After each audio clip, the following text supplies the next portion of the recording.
Well, the theme through the Toy Show 2018 is The Greatest Showman. I'm very happy about that.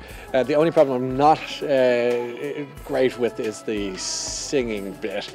The dancing isn't that difficult, but the singing thing is definitely an issue. But I'm going to give it a bash. But as you can hear in the background, there are other singers, so that will allow me to hide behind them. The Greatest Showman is a great theme because it allows us to celebrate children who aren't like everyone else. I love that. I like the nerds, the geeks.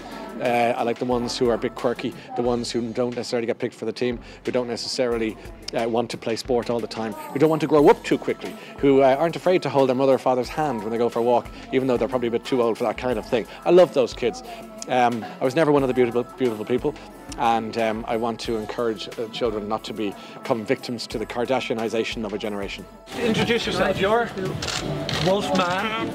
Bearded lady. Bearded lady. Mama. What are you? Clown. Clown. I just hope people remember that beside all the plastic tat that lands under the Christmas tree at Christmas, that the most important thing is kindness, and that magic, despite what you might think, hasn't died just yet, and we're going to try and keep that alive for 2 hours on the toy show night and to spread a little bit of magic around the world.